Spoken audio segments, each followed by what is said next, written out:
Chapitre 14. Stapi est une bourgade formée d'une trentaine de huttes et bâtie en pleine lave sous les rayons du soleil réfléchis par le volcan. Elle s'étend au fond d'un petit fjord encaissé dans une muraille basaltique du plus étrange effet.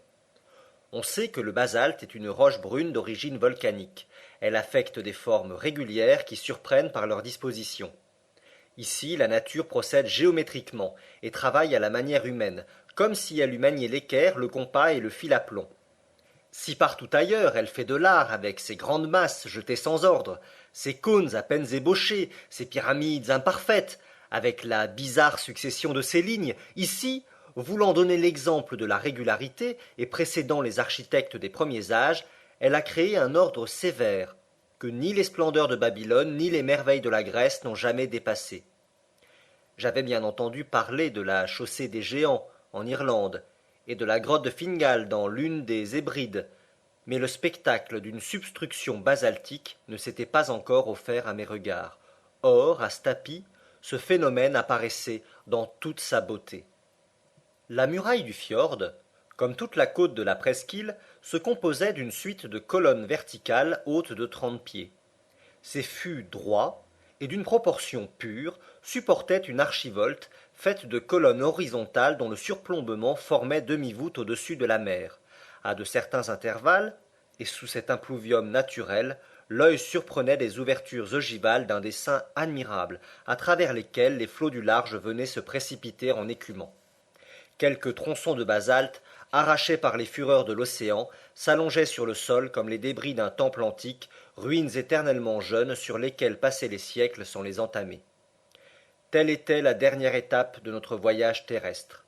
Hans nous y avait conduits avec intelligence, et je me rassurais un peu en songeant qu'il devait nous accompagner encore. En arrivant à la porte de la maison du recteur, simple cabane basse, ni plus belle ni plus confortable que ses voisines, je vis un homme en train de ferrer un cheval, le marteau à la main et le tablier de cuir au rein. Selveltu lui dit le chasseur. Goddak répondit le maréchal Ferrand en parfait danois.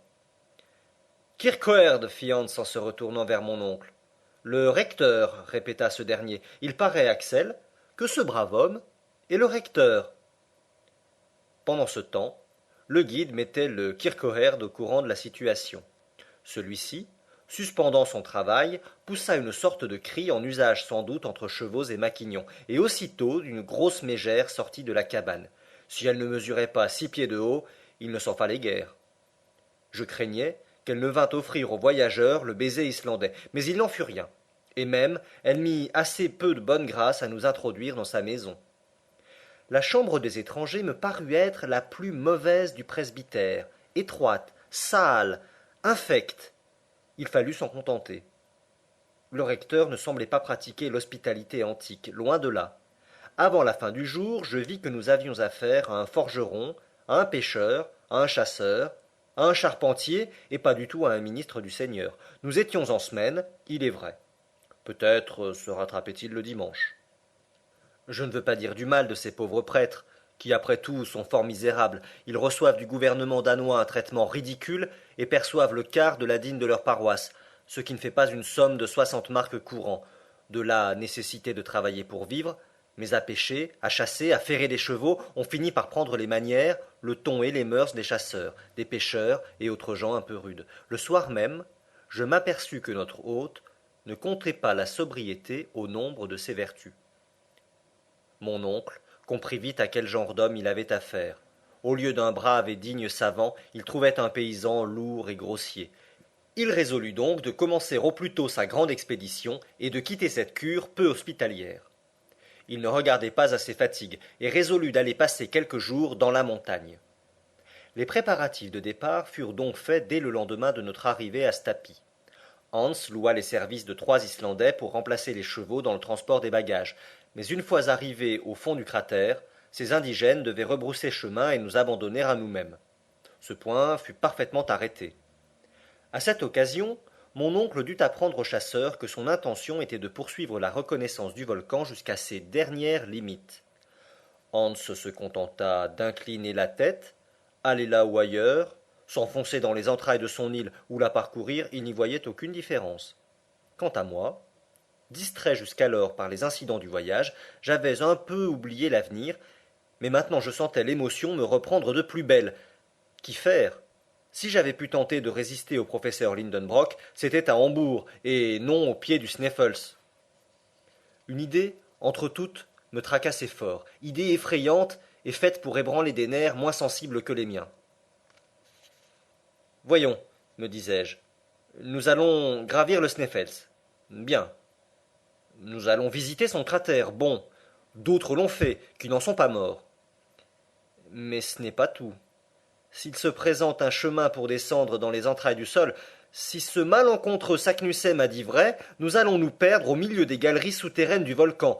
Or, rien n'affirme que le Sneffels se soit éteint. Qui prouve qu'une interruption ne se prépare pas? De ce que le monstre dort depuis 1229, s'ensuit-il qu'il ne puisse se réveiller? Et s'il se réveille, qu'est-ce que nous deviendrons? Cela demandait la peine d'y réfléchir, et j'y réfléchissais. Je ne pouvais dormir sans rêver d'éruption. Or, le rôle de Scorie me paraissait assez brutal à jouer. Enfin, je n'y tiens plus.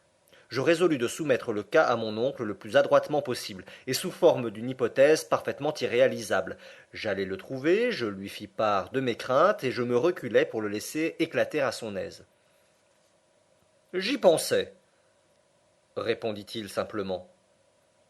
Que signifiaient ces paroles? Allait-il donc entendre la voix de la raison? Songeait-il à suspendre ses projets? C'était trop beau pour être possible.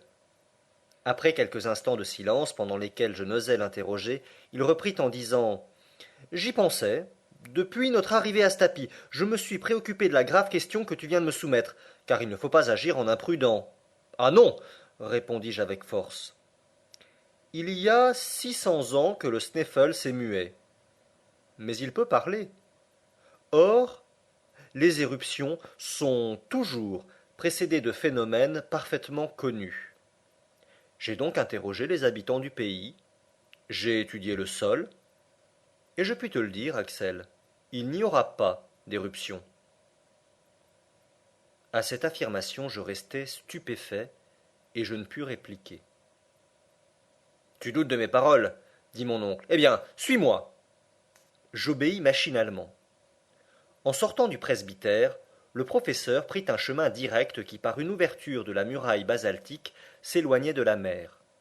Bientôt nous étions en rase campagne, si l'on peut donner ce nom à un amoncellement immense de déjections volcaniques. Le pays paraissait comme écrasé sous une pluie de pierres énormes, de trappes, de basalte, de granit et de toutes les roches pyroxéniques. Je voyais çà et là des fumerolles monter dans les airs. Ces vapeurs blanches, nommées reykir en langue islandaise, venaient des sources thermales, et elles indiquaient par leur violence l'activité volcanique du sol. Cela me paraissait justifier mes craintes.